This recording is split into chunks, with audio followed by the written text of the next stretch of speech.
Buckle up, folks. We're about to shatter some ancient myths and reveal a cosmic connection that's left Stonehenge enthusiasts scratching their heads for centuries. With over 1 million mystery seekers flocking to this UNESCO sensation each year, it's surprising how little we know about this iconic wonder. That might be by design. Recent discoveries are shaking things up, hinting at an otherworldly secret hidden in plain sight. As we unravel the enigmatic past of Stonehenge, get ready to see this mystical monument through new eyes. From its humble beginnings to the monumental marvel you know today, let's embark on a journey that'll leave you questioning everything you thought you knew about this ancient marvel. It took thousands of years to perfect, but what drove those masterminds? Let's dive into the timeline of Stonehenge's construction, a true marvel of ancient engineering that spanned thousands of years. It all kicked off in Phase 1, dating back to approximately 3000 BC, with the clever creation of a circular ditch and bank, marking the birth of this enigmatic henge structure. This earthwork was made up of 56 pits known as Aubrey holes, adding to its mystique. Fast forward to around 2900 BC, we enter Phase 2, where the colossal sarsen circle began taking shape within our circular wonder. Now that we've laid the groundwork on Stonehenge's development, let's bring it to life with its iconic circle of giant sarsen-standing stones, each massive enough at around 25 tons. That's like a blue whale. These enormous pillars began their journey in Phase 2, roughly around 2900 BC. Later, we arrive at Phase 3, approximately 2500 BC, where smaller yet equally remarkable bluestones from Wales were placed strategically within the sarsen circle. These stones held profound cultural significance for the builders of this ancient wonder, emphasizing their deep connection to the land and their heritage. The final chapter unfolds in Phase 4, around 1500 BC, as we see additional stones like the altar stone, slaughter stone, and heel stone joining the ensemble, further enhancing Stonehenge's mystique and grandeur. One of the most fascinating aspects that often flies under the radar is the historical significance of the initial stages of Stonehenge construction. Before we even touch on those monumental stones, there's a hidden yet equally captivating chapter waiting to be unraveled: the Aubrey holes. These mysterious pits, discovered by John Aubrey in 1666 and later excavated by William Hawley, were found filled with an astonishing number of human remains. The cremated ashes of our ancestors were carefully placed within or near these Aubrey holes between 3000 and 2500 BC, suggesting a deep spiritual connection between the ancient builders and their forebears. What's more intriguing is that initially, it seems specific individuals were linked to particular stones. However, as time passed, this practice evolved, and the ashes of loved ones began to be scattered across the peripheral ditch surrounding Stonehenge. This transition highlights how the monument's purpose transformed over 5 centuries. From a sacred ground dedicated to individual ancestors to a space embracing a collective reverence for long-departed relatives. Revisiting Aubrey holes nearly a century after William Hawley's initial excavation in the 1920s brought to light some astonishing revelations. The redigging project in 2008 unexpectedly uncovered remnants that had been meticulously collected by Hawley during his time, only to reveal an unsettling truth: the ashes were extensively mixed upon burial. A significant finding from this meticulous work was an almost entirely intact cremation burial of a woman near Aubrey Hole 7, dated astonishingly close to between 3090 and 2900 BC. This discovery not just underscored, but also corrected many assumptions about Hawley's methods during the first excavation, indicating it's possible that multiple remains from single cremations were deposited in various ways. As researchers carefully examined the bone fragments unearthed near Aubrey Hole 7 in 2008, they gained insight into the age distribution of those laid to rest at Stonehenge. By counting skeletal elements like occipital bones and petrous temporal bones, which were most commonly found, they were able to identify a minimum of 22 adults and 5 sub-adults, offering a glimpse into this ancient community's demographics.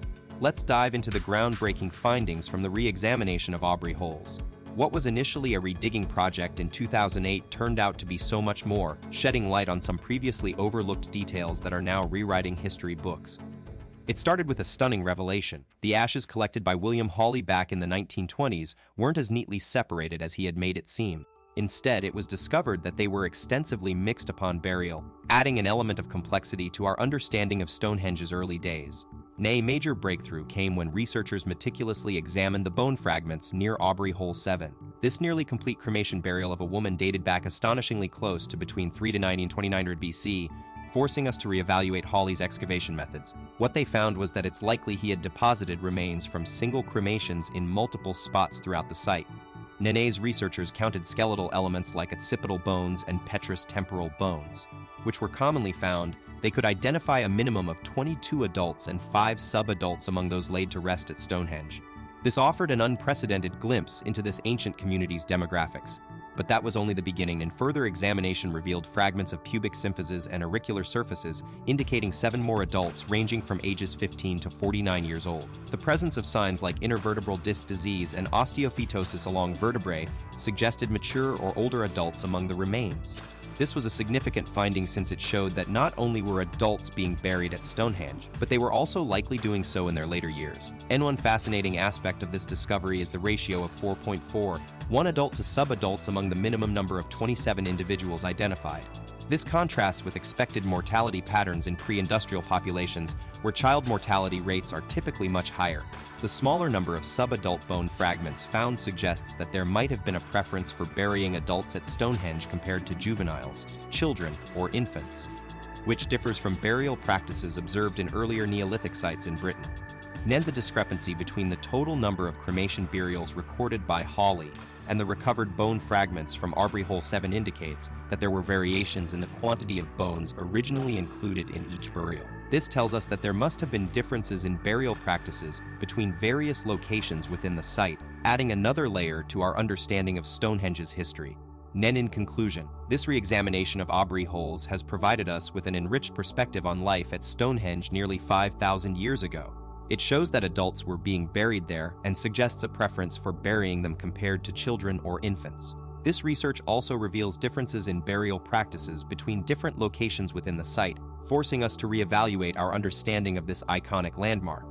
The mysteries of Stonehenge continue to unravel, revealing a world where hundreds of cremation burials took place over thousands of years, yet went largely unnoticed until recent discoveries. With estimates ranging from 150 to 240 cremations at this iconic site, one can't help but crazy stuff by the sheer number of lives that were celebrated and honored there. But what's truly astounding is that for centuries, these stories remained hidden beneath the surface. One question that has puzzled historians and archaeologists alike is how the massive stones that make up Stonehenge found their way to this remote location. The answer isn't straightforward. The site comprises 2 types of stones, the colossal sarsen stones forming the outer circle and the smaller, yet equally intriguing blue stones making up the inner circle. The sarsen stones, each weighing a staggering 25 tons, hail from Marlborough Downs approximately 20 miles away. Theories abound on how these massive sandstone blocks were transported to their final resting place. One widely accepted notion is that ancient workers employed sledges and ropes to move them along the terrain. However, this task would have demanded an incredible workforce of around 200–300 people, provided the ground was smooth enough to facilitate their laborious journey. Let's dive into one of history's greatest enigmas. How did ancient engineers transport massive stones weighing up to 25 tons from as far away as 20 miles, or even over 150 miles in some cases? The smaller blue stones, carved from dolerite and igneous rock, originated in Wales, an astonishing distance of over 150 miles. These weigh between a manageable 2 to 5 tons each, but the mystery lies in how they got there without any wheels or machines. Some theories propose that these stones were carried via rivers during flooding events, while others believe they were dragged along land using wooden sledges pulled by thousands of workers. But the most puzzling aspect is why these specific types of stones were chosen for Stonehenge's construction and what led to their far-off origins being brought together in such a unique and seemingly intentional manner, leaving us with even more unanswered questions about this ancient wonder. Some theories propose that glaciers were responsible for moving the massive stones, but others believe human ingenuity played a role, possibly using rivers as a transportation route. Currently, overland transport remains the most widely accepted theory, although we're still missing concrete evidence of how this monumental task was achieved. Interestingly, astronomy is deeply intertwined with Stonehenge's history. Its layout and positioning seem to deliberately align with key celestial events, particularly during solstices. This alignment highlights a deliberate intention by its ancient builders to mark these astronomical occurrences, emphasizing the profound connection between our ancestors' understanding of the cosmos and their architectural achievements. As summer awakens and days stretch longer, the sunrise paints a majestic scene at Stonehenge.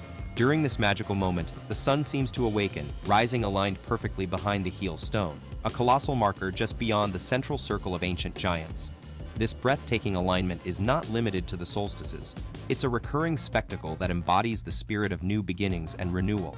Conversely, as winter's chill starts to bite, Stonehenge bears witness to another remarkable phenomenon. As daylight slowly fades, the setting sun aligns precisely along the monument's axis, marking the shortest day of the year and symbolizing the return from darkness into increasing light. These deliberate alignments demonstrate an extraordinary grasp of our solar system by the ingenious builders who crafted this timeless marvel. Unraveling Stonehenge's ancient purpose is a thrilling enigma, as if unraveling an intricate puzzle. The deliberate positioning to mirror celestial events like solstices indicates its potential function beyond mere architectural grandeur, perhaps as a cosmic observatory or a seasonal calendar. In the past, recognizing and recording astronomical occurrences held immense significance for communities. It guided them in planning agricultural cycles, orchestrating religious rituals, and celebrating cultural ceremonies tied closely to nature's rhythm. The monument could have served as an actual physical calendar, providing a tangible way for ancient societies to navigate through the year. Although we're unable to access direct accounts or written records from Stonehenge's creators due to their Neolithic culture leaving behind no such documentation, this void only amplifies our curiosity and challenges us to piece together clues scattered across time to unravel its captivating origins. The mystery of Stonehenge deepens as we hit a roadblock. The first written records about this ancient wonder didn't surface until around 1130 AD in medieval writings. This gap between its construction and the earliest documentation makes it tough for us to get a clear picture of why it was built or what it represented. With no direct accounts from Stonehenge's creators, researchers are left with piecing together clues based on archaeological findings, the monument's layout, and its alignment with celestial events, like solstices and equinoxes. This approach has led to an array of theories. Some believe Stonehenge served as a cosmic observatory. Others think it was a place for religious or ceremonial activities, while still others propose it might have been a site for healing rituals or burial grounds. Each theory holds merit, making it incredibly challenging to pinpoint the true reason behind this enigmatic monument's existence. Without written records specifying its original purpose, we're left with these interpretations and the texts that are available to us, working together to unravel Stonehenge's captivating history. While Egypt's pyramids of Giza often take center stage in discussions about ancient history, Stonehenge actually predates these iconic structures by a significant margin. The age of Stonehenge has been confirmed through rigorous archaeological dating methods, showing it to have been constructed around 3000 BC. Over 500 years older than the earliest pyramid of Giza. In contrast to the wealth of artifacts and historical accounts surrounding the pyramids, our understanding of Stonehenge largely stems from its physical structure itself, which is a testament to the ingenuity and craftsmanship of our ancient ancestors. By examining the various stages of Stonehenge's construction and its alignment with celestial events, researchers have pieced together a narrative that not only underscores its age, but also hints at the sophisticated knowledge and belief systems of the people who built it. The timelessness of Stonehenge is awe-inspiring, with origins stretching back a staggering 9,000 years before our modern era, a feat that surpasses even the grandeur of Egypt's pyramids of Giza by thousands of years. As we've explored in this video, the lack of written records from the culture behind Stonehenge adds to its mystique and also made it challenging to accurately determine its age. However, through rigorous archaeological research and dating methods, scientists have pieced together a timeline that not only confirms Stonehenge's incredible age, but also invites us to delve deeper into its mysterious history. Stonehenge has long been a subject of intense fascination for historians and archaeologists, with theories about its construction and purpose filling the pages of academic texts and sparking imagination worldwide. The first recorded mentions of this iconic monument can be traced back to around 1130 AD during the medieval period, over 8 centuries after its initial creation. This significant gap in historical documentation has only recently started to narrow thanks to advances in scientific methods, which have allowed researchers to identify the origin of some stones used in Stonehenge's construction. By tracing these stones back to their source in West Woods near Lockridge in Wiltshire, scientists are gaining crucial insights into the logistics and geographical scope behind this monumental undertaking. These findings not only confirm that Stonehenge is older than initially thought, but also place it comfortably ahead of the ancient pyramids by at least a couple of millennia. Meet Stephen Waller, a researcher who dared to think outside the box when it comes to Stonehenge's purpose. Waller proposed an unconventional theory suggesting that ancient architects might have been inspired by sound illusions when designing this iconic monument. To test this hypothesis, he set up musical instruments in such an arrangement that their sound waves would create areas of alternating loudness and quietness through a phenomenon known as interference. As he walked around these instruments, Waller noticed striking patterns. The volume of sound changed dramatically based on his position, creating quiet pockets where he felt sheltered from the noise. To further validate this auditory connection, Waller took it one step further by blindfolding volunteers and having them experience the same setup. To delve deeper into his hypothesis, Stephen Waller conducted an experiment with a group of volunteers. Blindfolded, they were placed near replicas of ancient musical instruments and asked to sketch what came to mind between them and the sound source. The results were remarkable. Some drew circles of pillars, eerily similar to Stonehenge's iconic layout, while another participant even captured the distinctive lintels that crown many of these ancient structures. Waller believes that it was experiences like these, where people felt surrounded by massive objects through nothing but sound, which might have inspired our ancestors to build physical equivalents, structures like Stonehenge that would amplify and replicate these acoustic illusions. As one moved around the stones, they could have perceived an ever-changing landscape of loudness and quietness, with each stone potentially casting acoustic shadows that mirrored the interference patterns created by the instruments.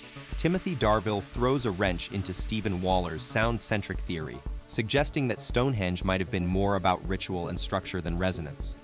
While acknowledging that acoustics could have played a role, Darville proposes they were just an unexpected bonus of the construction process itself. He points out that Stonehenge's layout closely resembles wooden structures, implying that it was actually a replication of those in stone. The positioning of its main components seems to align more with building a framework for rituals rather than specifically amplifying sound waves. Darville also highlights the significance of the blue stones, believed to have been sourced from distant locations, which he thinks were used ceremoniously within this structure, adding another layer of depth to what Stonehenge might have originally represented.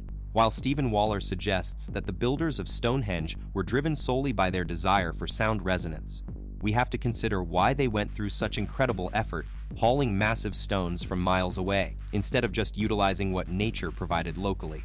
It's not hard to imagine they had other motives in play. After all, the people who built Stonehenge lived on a Salisbury Plane rich with history and resources that date back much further than their monumental construction. The region boasts 300 square miles of unique chalky terrain, an archaeological goldmine that offers a glimpse into the lives and cultures that thrived here before the iconic henge took shape. Imagine stepping into a time capsule where the echoes of history reverberate in every corner. This is what you get when exploring the Salisbury Plane, a landscape that's been alive with human presence for an astonishing 8,000 years or more. The area is home to a treasure trove of prehistoric sites and monuments, each one telling a story about the lives, beliefs, and cultures of our ancient ancestors. From burial mounds to settlements, religious structures, and ceremonial sites like Stonehenge, these remnants of the past give us an intimate look at how societies evolved over millennia. It's nothing short of incredible. Let's go back in time, way before Stonehenge even made its grand entrance onto our history scene. Deep within the Salisbury Plane, archaeologists discovered 3 humongous timber pillars that date all the way back around 10,000 years ago. These colossal structures were likely part of a super early religious site or ceremonial hotspot, making it crystal clear just how sacred this land was even before Stonehenge came into play. Fast forward to 2014 when an epic 4-year research project shook things up big time. The team kicked things off with a cutting-edge technique called ground-penetrating radar, and trust me, you're about to love this tech as much as I do. GPR basically fires radar pulses deep down into the earth, and then it waits for these signals to bounce back after they hit hidden features or different materials beneath our feet. When those reflected waves return to the surface, they paint an amazing picture of what lies beneath, and that's exactly how this team got to see beneath the Salisbury Plane like never before. Now that we're totally stoked about this GPR tech, it's time to bring in another game-changing tool, LiDAR, which stands for light detection and ranging. Imagine having a super sharp eye that can see every nook and cranny from up high, and you've got the magic of LiDAR. This method sends out laser pulses like tiny rays of truth, bounces them off the ground, and then measures how long they take to come back. By doing this over and over, it creates a super detailed 3D map that's as precise as a blueprint. And here's the amazing part. LiDAR can do all this even when things like trees or tall grass get in the way, because its laser beams cut right through these obstacles, revealing secrets hidden beneath the surface. But wait, our archaeological treasure hunt just got even more awesome. First up, magnetometers. These super cool gadgets can sense changes in Earth's magnetic field caused by stuff hidden beneath our feet. And we're not talking about finding the lost compass here. Magnetometers are specifically used to track down buried structures made of materials that affect the magnetic field, like ancient stones or clay bricks, which leave behind a kind of invisible trail. Next, let's dive into electrical resistivity tomography, EART for short. It works by sending electrical currents into the ground and then measuring how much resistance they encounter as they travel through different types of soil or sediment. The idea is that areas with different material properties will show up clearly in this electric map, revealing hidden structures or buried secrets waiting to be uncovered. Imagine being able to uncover secrets from thousands of years ago without even digging a single hole. That's exactly what archaeologists can do with cutting-edge tech like GPR, LIDAR, and magnetometry. These cool tools let us peer beneath the surface, creating detailed maps or images of what lies hidden. By combining these non-invasive methods, scientists can rebuild ancient landscapes, spot buried structures, and uncover long-lost sites without disturbing a single artifact. And guess what? Stonehenge isn't standing alone. It's part of an even bigger network of sacred spaces. The discovery of more shrines and old buildings around the Salisbury Plane shows that this area was spiritually super important, much more than just being home to famous Stonehenge. It turns out this region has a lot more mysteries waiting to be solved, including some ancient Roman surprises. Stonehenge's enigma is already enough to leave us scratching our heads, but it gets even more intriguing once we start digging into its rich history. A treasure trove of artifacts uncovered here has spun a captivating tale about the site's vast timeline and the different communities that interacted with it across thousands of years. Ancient relics like pendants, beads, and fossils found within the Wilsford G8 barrow, dating back around 4,000 years, have given us a glimpse into how our ancestors handled death and their possessions during the Bronze Age. The objects buried alongside a woman reveal an impressive level of craftsmanship and technological advancement that was possible way back then. It's clear that ancient artisans were incredibly skilled and creative in their work. And if this wasn't enough, Roman coins discovered near Stonehenge suggest that people kept visiting this site even centuries later during the Roman era. But let's not jump to any otherworldly conclusions just yet. As we explore the fascinating history surrounding Stonehenge, it's crucial to keep an open mind about what might have been possible in the past. The alignment and precision of this ancient wonder are indeed remarkable, leaving many to ponder how our ancestors could have achieved such feats without the benefit of modern technology. While some theories suggest that advanced knowledge or external influences may have played a role, archaeologists continue to unravel more evidence from the site, bringing us closer to understanding the capabilities and ingenuity of these ancient civilizations. The monumental mystery that is Stonehenge continues to spark debate. With massive stones reaching tons in weight, many believe it's impossible our ancient ancestors could have transported and placed them without the aid of advanced machinery or an extraterrestrial hand guiding them. The lack of detailed historical records only fuels speculation, some theorizing these ancient civilizations might not have had the necessary skills to create such structures, thus pointing towards otherworldly intervention. While aspects like Stonehenge's purpose, transportation methods, and symbolism remain unclear, this ambiguity opens doors for unconventional explanations, including the possibility of alien involvement. So, we want to hear from you. What do you think?